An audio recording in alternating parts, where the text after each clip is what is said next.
We're live. We like being alive. It's so important to be alive. We're live. We're here. We're in our lovely studio in Pioneer Plaza. And we have Robbie Melton with us, and we're going to talk about HTDC. She is the CEO of HTDC, which some people say is the best job in the universe. Let me ask her, Robbie, is it true? It is true. It is the best job in the universe. I wouldn't trade it for anything. Okay, got it. So I guess the first thing is, for those people out there who don't know what HTDC means, could you give them a little primer? Sure. So we are actually a state agency. We manage 2 state incubators, but that's just the start of it. So we actually do a lot of educational programs for entrepreneurs, and we're really here to grow the tech industry throughout the state of Hawaii. We got to do that. Yeah. It's so important. And you are the leading state agency on technology. We are. We are. And that's so important. And I know because I was there. For 10 years ago, I was there watching.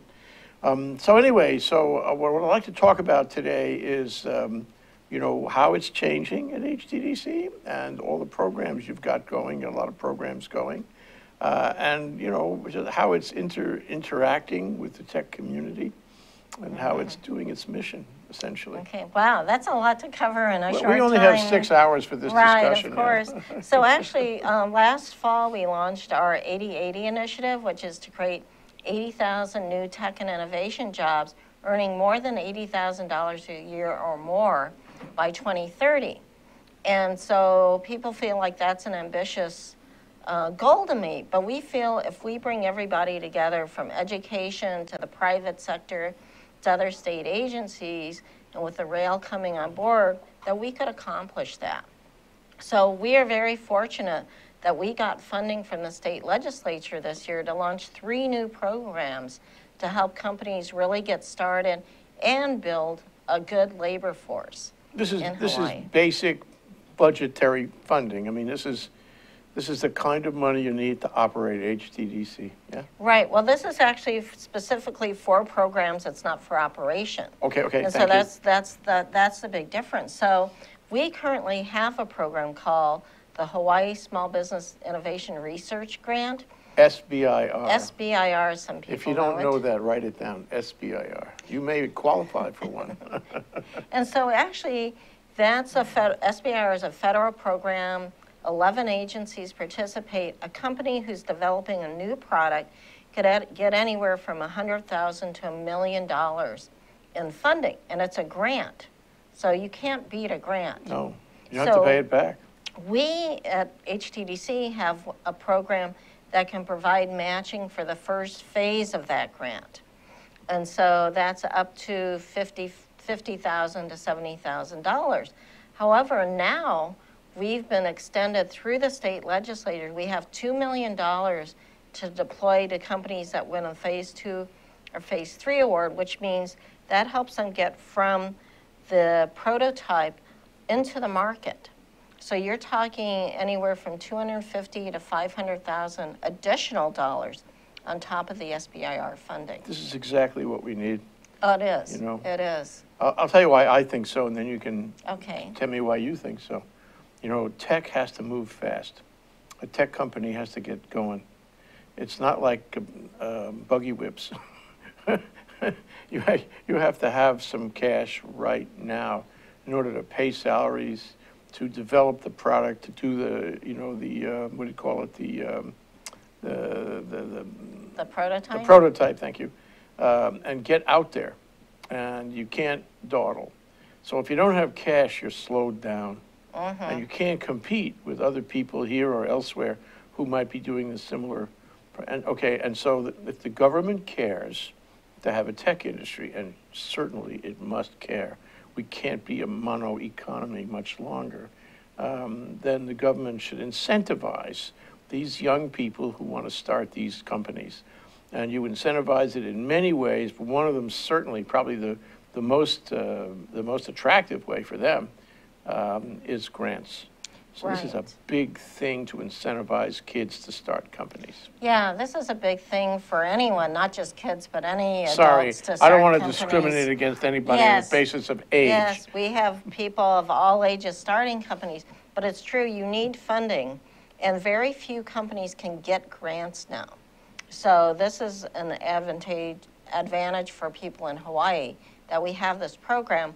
We also got another new program for manufacturers. So when you're talking about we're a mono economy, we're not really a mono economy, just people in Hawaii don't know it. Okay. So there's a thriving tech community here, albeit small, but it's starting to grow and take off. And so the SBR funding is going to help generate these new jobs and start to generate new companies. But we also got funding for a manufacturing development program, which will help companies who are already in manufacturing or companies wanting to manufacture to get funding from the state. That's a grant. It's up to $100,000 or 20% of the cost to purchase equipment, to do training for employees on the equipment, or to develop energy efficiency within the manufacturing plant. Okay. So we're very excited because, you know, we have 1,000 manufacturers in Hawaii. Really? Like what? Like what are they making? So they're making everything. So a lot of people think food processing.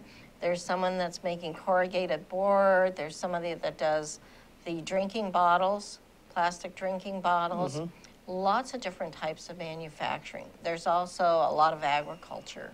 Which you consider it's manufacturing of agricultural products? Right, food right. products. So we call it value-added manufacturing. Okay. So there are about 1,000 manufacturers employing 17,000 people, which is pretty good right now today.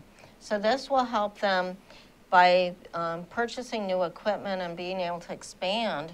They'll be able to hire more employees at higher wages because they'll be employing, you know, more sophisticated equipment. More leverage, yeah. Right. Yeah. So if, give me an example of a company that I might, you know, want to bring to you for a manufacturing grant. I mean, a straight tech now. A straight tech company. So there is a company that we know that's making a new material. And so a high-tech material. A high-tech material, not just any kind of fabric, but it has special properties. Mm-hmm. So that company, there's no manufacturer that makes this. He's got to buy it from somewhere else. They've got to buy. No, they don't make it. Oh, okay. No, this is something that they created, but they can't find. So they're going to have to build their own manufacturing equipment to make this material. That'll be fabulous. So because then you have a lock on it that way. Mm-hmm. And if he has a patent on his special fabric or whatever it is, then you know he's got the corner on the market. Right. Yeah. So that's, or somebody who's making a new, you know, photovoltaic technology. Yeah. And they need to manufacture it in Hawaii, they would be able to come to us. Okay. Gee, that's good. You know, manufacturing used to be a big part of the garment business. In fact, there was a manufacturer right in Kaka'ako. I don't know if you knew her. I forget her name, but she actually lost, you know, the business. Okay. But there have been various attempts over recent years. So if this actually takes hold, it's high leverage on jobs, and if it's high tech, it's going to be high leverage on value and value added, as you say. Right, right.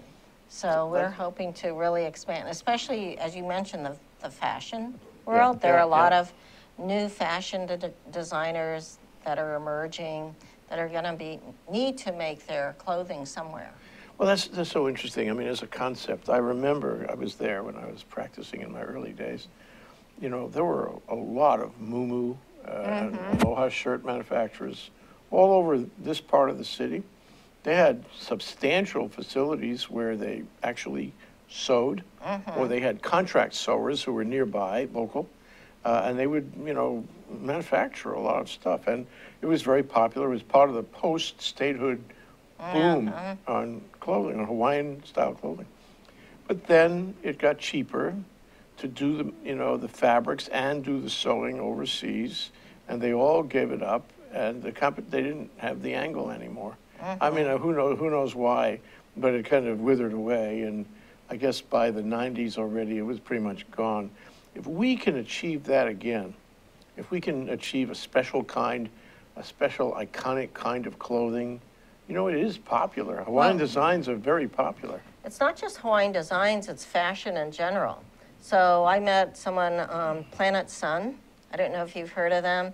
They actually make sunscreen, so specifically for people in Hawaii. They also manufacture umbrellas and hats. Planet Sun's been on a program, you know. Oh, he has? A couple of times. Yeah. So now he's come out with a line of clothing that has sunscreen protection in it. He was here last week. Oh, he was? See?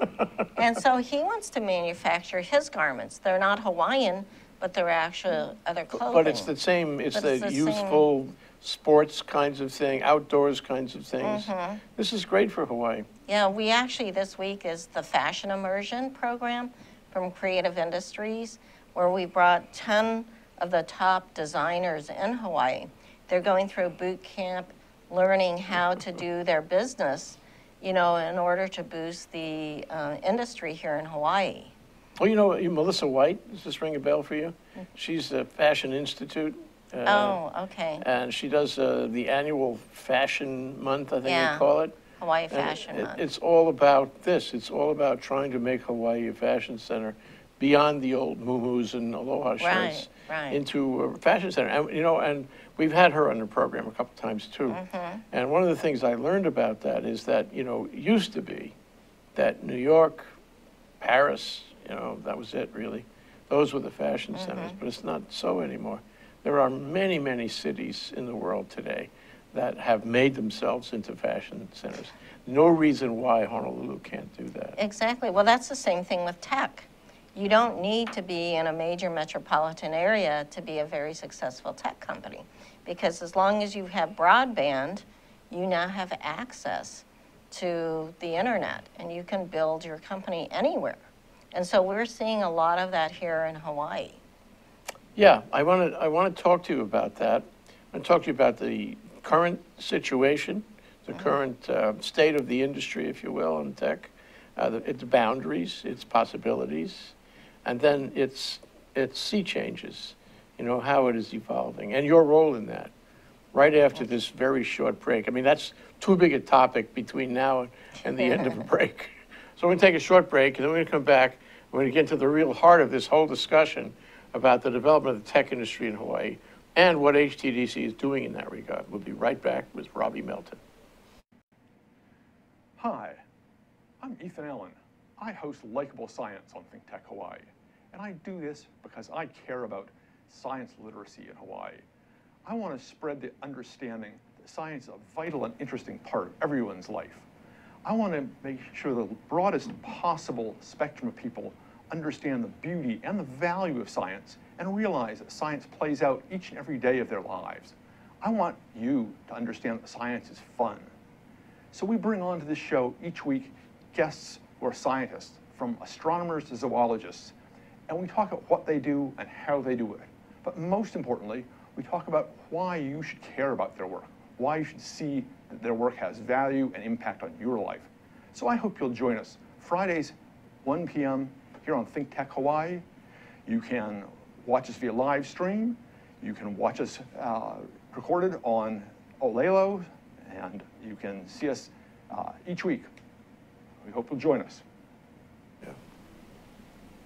Okay, we're back, we're live, and you know, you missed out on the discussion that Robbie and I had during the break. That's the problem with these breaks. You miss out on what we talk about as we're schmoozing here, you know, until the next segment of the show. But I'd like to go to that for just a minute, okay, Robbie? You were talking about the BRAC, the base realignment, okay? And, you know, we talk about the economy, talk about the legs on the stool and all that. But one of them clearly, and we did a program on it a month ago, is the military in Hawaii. And you know, we actually had protesters outside our, I'm not kidding you. Oh my. We had protesters. They don't like the military in Hawaii. And people, you know, pretty cavalier about knocking off one of the legs of the stool. I mean, 10% of the workforce is in the military, and 10% of the gross income of the state is derived from the military. And, you know, Dan Inouye's shadow is still cast on that. So for people to actually protest against the military and say, we don't need them here, is really silly, because we do need them here. But I wonder if you could discuss that briefly. So it's a need them here for a different reason. So our economy, the military employs many people. So not just the soldiers there, but so many of our families support the military that they go to work there day in and day out. Just think of our HCAP program is funded by... Which I love dearly. In my Yes. heart, I love it dearly. I'm really a hydrogen freak. Never mind. But you know, it's supported by the Air Force. And although it's not part of the military base, we employ people. You know, civilians work on these military bases.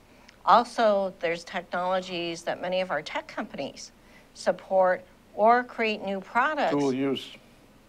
Well, new products for the military and for consumers. And if the military were to go away, we would lose those companies. So it's a domino effect. So by taking one piece of the stool out, people don't realize it could just basically ruin our economy if all of that goes away. Yeah, fact is that it's all integrated. I mean, we say legs on a stool, but in fact, the military has been here. Pearl Harbor opened for operations in 1874. Wow, Yeah. during the monarchy. And, you know, they have been an integrated force in our economy, an element of our economy all this time. But if you look at technology, it's not high tech. Technology is in everything now. Yes. So it's not just a tech industry. Tech is in the hotel industry. Tech is in agriculture. Tech is in military. Tech is in retail. So technology permeates everything nowadays. And so that's why what we do at HTDC is so important, is to be able to help all the industries survive and thrive here in Hawaii. And have it here. Have the Right. technology developed here, you know? I mean, for example, if I'm a hotel chain, and there are local programmers who can help me doing hospitality applications, that's so much better for us, for them, you know, for the state, to have that talent here. So I know you've supported, what's the name of that company that teaches kids how to, kids and other people- DevLeague? DevLeague. Yes. DevLeague is a fabulous company. I mean, because it has leverage, because it teaches people to be competent, if not expert, and develop local products that compete effectively and successfully compete with mainland products. All of a sudden, we're servicing so many industries with our own technology people. Exactly. The thing we like about DevLeague is it gets our children ready for the workforce with relevant skills. So currently, you know, we have a lot of parents telling us, my kids have got to leave the island if they're going to get any kind of job. Well, DevLeague is creating the type of skills so these kids don't need to leave. They can stay right here, but we also have to grow the industry here and grow jobs here so that these kids, whenever they get ready, have something interesting. Not just a job, but something's interesting and something that pays them well so that they can live and survive in Hawaii. And you have the millennials, not to refer to age again, but you have the millennials, and they're so spirited, they're so vital, and they're so committed to Hawaii, and they want to be part of that. They know how important it is for them to stay here and participate in the economy. And that's your labor market right there. Right, exactly. If we can make something for them, you know, a place for them, jobs, housing, for them, we will have huge benefits all around the state. Right. So we are creating the first ever entrepreneur sandbox, which is sort of a sandbox, which is an innovation center like a rec center. So instead of going to the rec center where you play basketball or volleyball, you come to our rec center and you learn how to make YouTube videos, do digital media. You'll learn how to do makery and how to build prototypes. So to create those innovative juices and get them going. Yeah. So that's what we want to see out of the sandbox, and it's something for everybody, not just for entrepreneurs, because the more people can be creative, new things can happen here in Hawaii. There's something else too. What's that? Being creative is a better life. Oh, yes. If I can be creative all day, and I have this that I love being in here, to be creative and help other people be creative. This is so gratifying. It's a better life. Of course, they always say you should get a job that's your passion. Yeah. So we're hoping to create new passions. Yeah, among a crowd who understands this. Yes. You know, so, I mean, what's the difference between a sandbox and a co-working space? So the sandbox will have some co-working. So co-working space, so let me go through the ecosystem with you. So generally, people start out in co-working spaces. Instead of going to Starbucks, you might go to a place like the Impact Hub or Box Jelly or, you know, Hawaii Tech Works in Hilo. But it's just a place to put your computer and work. But while you're working, you're meeting all these other people. And so ideas start germinating and potential companies could form. And then maybe you have an idea that you want to take further. Then we have something in Hawaii called accelerators. So we have several accelerators here where you get some money up front. You go through a 2-3 month to a 2-year boot camp, really delving into your business and really learning to make it survive. With mentors and with maybe mentors, some money. There's money, yeah, there's money involved. And then when you graduate, if you are successful, you can get more money to help you move further. And then that's where our incubators come in. So the incubators then are another place where you can get real office space. And then That's like MIC? yeah, so the Manoa Innovation Center, we have the Maui Research and Tech Center, which is our other incubator. And so then you can get office space at a low cost, so you're not paying commercial rates, that it helps you along so that you can grow your business to the point where you graduate. So you're in the market, you've got more employees, and you're ready to stand on your own 2 feet. Right here in Hawaii. Yes, in Hawaii. Yeah. Yeah, so that's what so the sandbox is probably sort of right in the co-working. The early part of the early continuum. part of the continuum, so it's the playhouse. So it's really the playhouse, you know, like when Why you're not kids. have fun, you know? Yeah, like when you're a kid and you're in the sandbox and you made castles or you got your trucks or your animals out and you played in this. So that's basically what the Entrepreneur Sandbox is. You love your work, don't you? Yes, yeah, it's fun. You want to see other people grow. Seeing people grow is such a big deal, honestly. That's, you know, well, it is the same thing, I suppose, as helping other people be creative, which is so gratifying. Except you have a high-octane situation where you can help them form businesses to be creative, with truly sustainable creativity. Right. And now we have money. Yes. And now we have money to help them do that. Let's talk about some more programs. Okay. Okay. All right. So you're going to expand the SBIR Phase 2 and 3. Right. More money.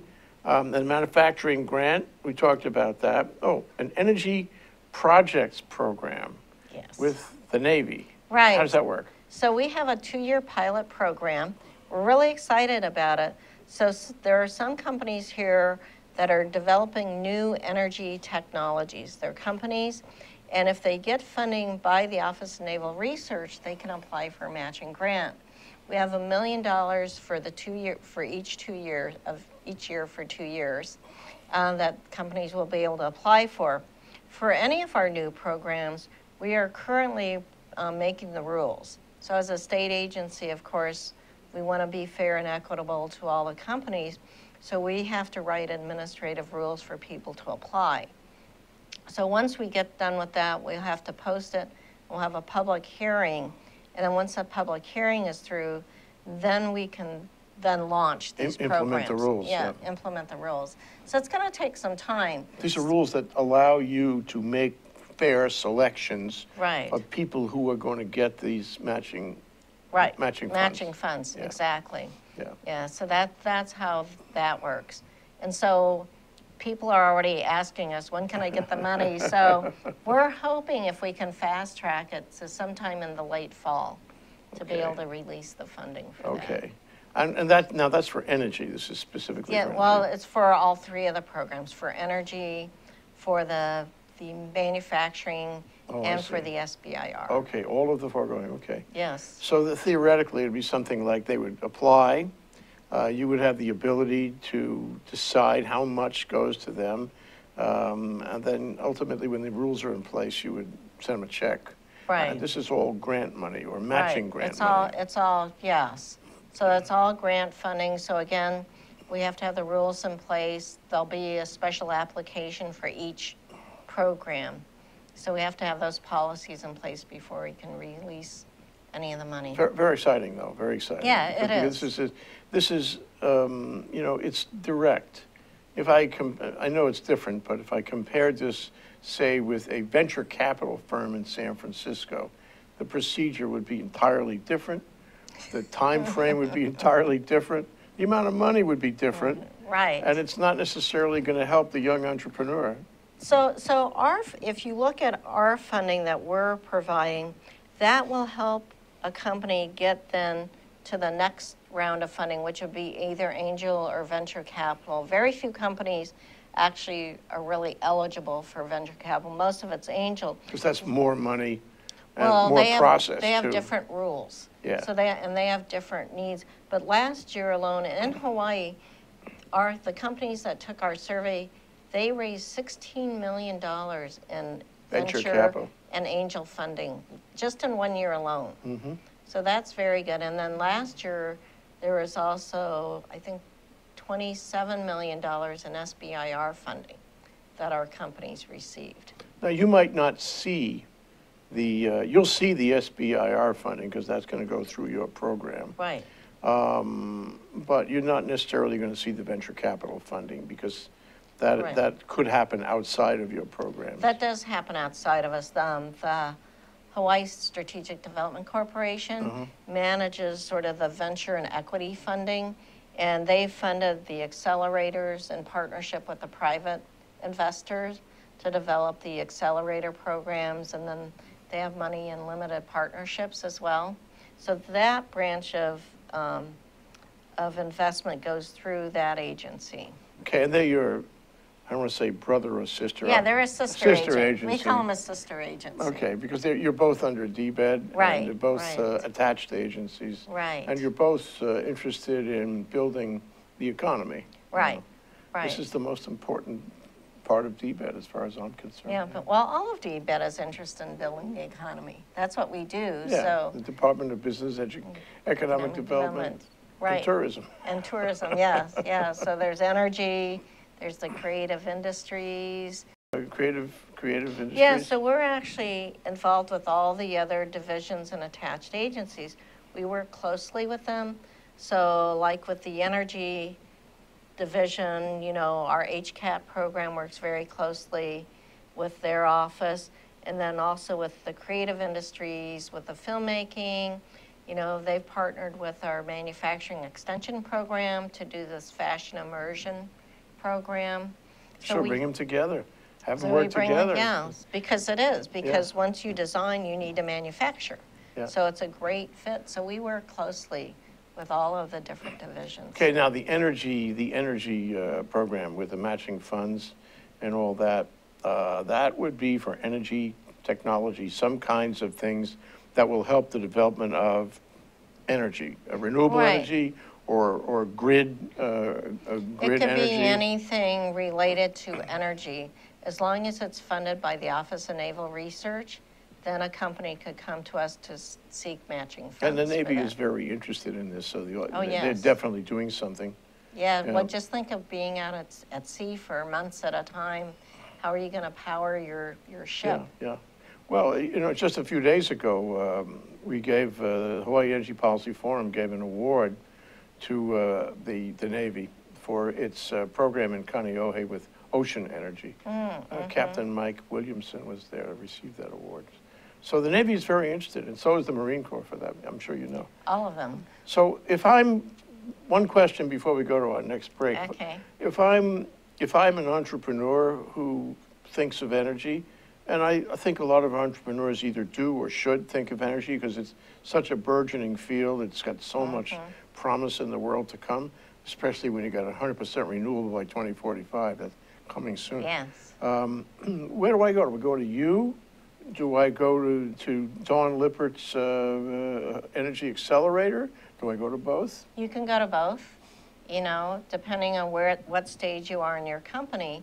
I mean, if it's an idea you're just thinking about, certainly you can come to our office, we have a qualified staff to help sort of vet your idea, you know, and we can mentor you sort of through that process, but then eventually they may want to go to the Energy Accelerator because that's the place that really has the program to really take you from the very beginning to the next level. So it's really about collaboration, coordinating all the possibilities.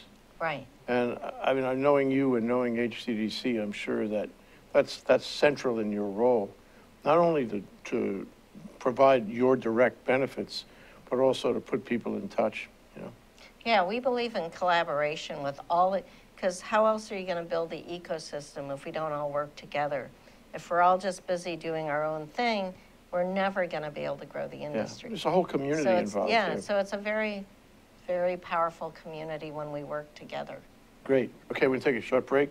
That's Robbie Melton. She's the CEO of HTDC, which is Hawaii's leading tech organization. Don't forget that point. Write that down. Okay, and P.S., if you want to ask questions, you can tweet us questions. You can tweet us at ThinkTech Hi, H-I, okay? And we will read your questions and comments on the air. So this is HTDC's new programs, projects, and challenges. We'll be right back after this very brief break. Hi, I'm Donna Blanchard. I'm the host of Center Stage here on ThinkTech Hawaii.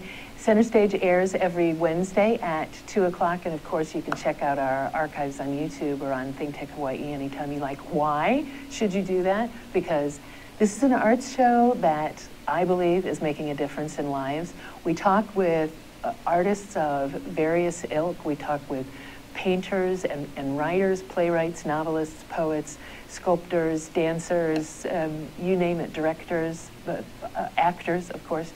And we don't only talk about what people do, but we talk about how they do it. And my favorite part of the conversation, we talk about why they do it. And it's really common on this show to hear people say, wow, I didn't think about it that way. And it's very common to hear people afterwards who have seen the show say the same thing. And I hear all the time that people are inspired by the conversations that we have. So why don't you join us and be inspired too? That's Center Stage on Wednesdays at 2 o'clock.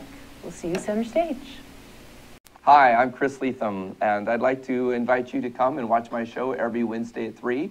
I'm interested in a variety of issues that have to do with politics and our local business economy. And I'd like to bring on guests who like to talk about everything from technology to social media to what we can be doing to improve our environment.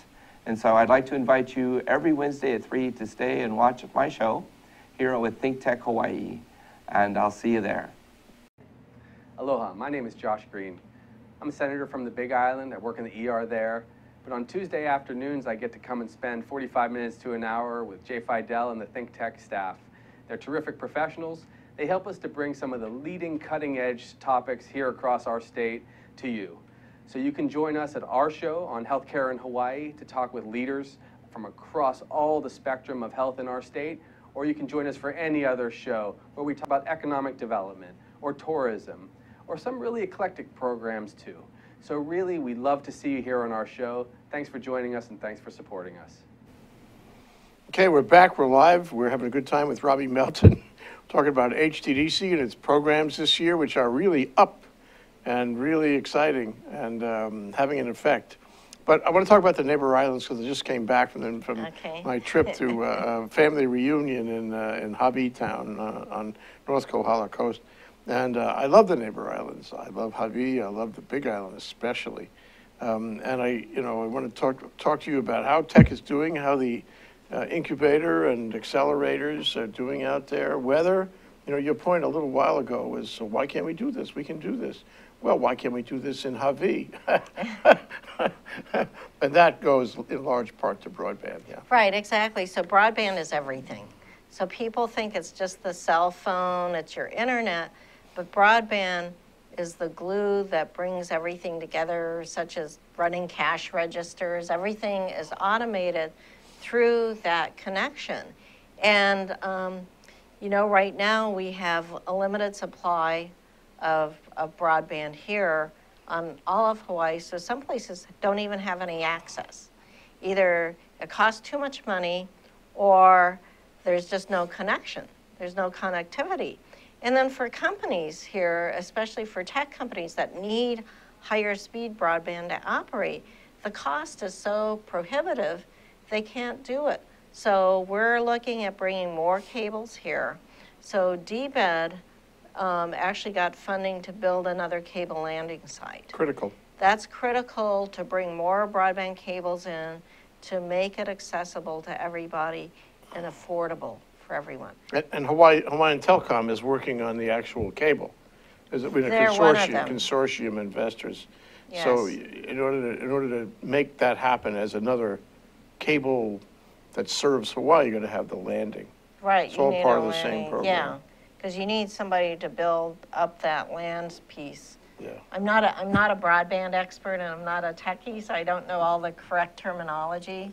But you need somewhere to bring the cable, connect it to, and then it gets dispersed out. And so you need somebody to do that. And you know, when I was on the Big Island, which is where my family originated from, last year we had a demo day. They had 6 companies present their new technology and their new ideas, and they were sophisticated. They weren't just apps or software, but actual products. Very enlightening. And so as we talked about the sandbox, creating new ideas by all the islands having broadband access, then anywhere tech can take place. Anywhere. And grow. Short story. One of my computers went down at home, and I said, oh, no, I'm going to take it in. I don't know what to do here, you know. Why don't I take a whack on the internet and see if I can do a little research? Because I've been so lucky, thank you, God. I've been so lucky to find information I need to do technology, to do video, to solve computer problems. So I went on the internet, and in 5 minutes, I found the answer. I executed that plan, and it fixed it. And the point I make, though, is that if you want to do anything with computers, programming, apps, technology in general, you have to have access to all the information in the world, which is on there. It's really easy to get it. If you have broadband, you can get it. You can be anywhere and get it. If you don't have broadband, it's much, much harder. So if you build neighbor island industry, broadband is so central now, more than ever before. Yeah, so that's the key to our 80/80 initiative, is we can't do it without broadband. So we're very excited that the legislature and the governor supported building a new cable landing site, because that's the impetus for us to get to the 80/80 initiative. We also launched the Neighbor Island Innovation Initiative, which we call NI3, and that's going to begin this fall. And we will have mentors on each of the neighbor islands, starting with, well, not all of them. We're going to start hopefully with Maui, Big Island, and Kauai. And the mentors will work with innovators and companies to get their company to the next growth level, and then get them to get to the next growth level. So it'll be a perpetual mentoring program free of charge to the company to get them to the next stage of their growth. And we believe that will help grow the tech industry in each of the neighbor islands. That's such a blessing to have that happen, you know, because the neighbor islands, it's a problem. They don't have the kinds of things they need to have what they call a good quality of life. And medicine is one thing, although the computer helps on medicine too, you know. And jobs. 80 by 80 really means a lot in the neighbor islands. Otherwise, they wind up doing menial things, and their lives don't work very well. Right. And you see some signs of that. We have a new generation coming up now. We have to offer them something, or they will all abandon the neighbor island. And the neighbor islands, even now, the poverty level's way too high, and we have got to infuse them with these possibilities, and you're doing that more than before. I admire and commend you on that. So again, it goes back to creating meaningful jobs. Yeah. Because that's why people leave, is that the jobs may be here, but they're not the jobs that bring meaning to someone's life. So we want people to feel like they're making a difference. So that's the key driver of that. So if you feel like you're making a difference in somebody else's life, your job becomes more meaningful to you. And so that's why we're really pushing to do things on the neighbor islands. On Maui, you know, we have another incubator. And so we've dedicated That's a special pretty big one, space. isn't it? It's a big, yeah, it's the same size as our Manoa incubator, but we've designated a full suite just for incubation and for co-working. So we jazzed it up a little bit, we remodeled it. Cool. So it's going to be a lot of So fun. it attracts people. They want to spend time there. And Yeah. so now we have a new incubator manager, Thelma Elaine, and she was originally from Maui, but she's now here on Oahu. And so she's actually an entrepreneur, tech entrepreneur. And so she's going to be mentoring the companies both here and on Maui. So she'll be there, as well as we have Mark Osbeck, who does our manufacturing on Maui. That's great. So yeah, so we believe we can create some buzz down in South Kihei. Yeah. Well, you are the primary tech agency. What did I miss? The co-working, we covered that? The Maui Yes. co-working, yes, that you just mentioned that. Well, I also want to bring up, glad you mentioned that, because we have our co-working in South Kihei. There's a movement to put another co-working space over in Wailuku, because there's a number of tech companies there, and you know, people like to work close to home. Sure they do. So we wanted to put this, so somebody else that's a private entity building co-working space out there. Oh, it's a private entity, but you help them. Yeah, so we'll help them get organized and support them. So the thing about the co-working spaces is it's not a us versus them, but it's everybody together. Sure. And so we believe, and what we're doing is we're creating a co-work network. So what that means is by being part of the network, if we have somebody at the MIC that travels to Maui, they can either go to the new Wailuku co-working space, or they can go to the Kihei working space. We have a place in Hilo. So if somebody goes to Hilo, and vice versa. So if you're in Hilo or Maui and you want to come to Oahu, we have co-working space for people there. That's really good. You know why? Because they can meet there. Right. They can have a meeting, they can compare notes, they can get excited about new ideas, and it becomes a whole network. So it's not just the internet, it's not just Skype, it's physical. Right. And gee, I'm glad you're doing it. You know, without you, that would probably not have happened. With you, it can happen, yeah. Yeah, we hope so. And then we also want to expand the network to the mainland, because we have companies that travel to the West Coast, over to DC. So we're going to... It's the same idea. Yeah, the same extend idea. the network. Right, and so people that, whoever we have an agreement with on the West Coast, if any of their members come here for vacation and they want to do some work, they can go to one of our co-working spaces here. Okay, so tell me, we have 1 minute left, Okay. Robbie. Tell me, tell camera one over there how this is going to unfold, and how can the viewer get involved in what you are now what you're now doing? Wow, how can the viewer, well, it depends on who the viewer is, but actually next week we do our normal Wetware Wednesday for software developers, but next week it's going to be Foodware Wednesday. And so all the food manufacturers are going to meet the techies, and we're going to work together to create new things. So I think it's just getting involved in innovation and creating new things. There are lots of meetups that are happening, and that helps. So the more people just get involved and talk, the more things can grow. And so that's how we see it happening. See, it's not about tech, it's about relationships. It is. It's all And you about build relationships, and out of it flows who knows what. Don't forget, by the way, that we have the High Tech Development Corporation, what is it, High Growth Hawaii program every other Tuesday here on ThinkTech. Mm-hmm. Yeah, with Cindy Matsuki.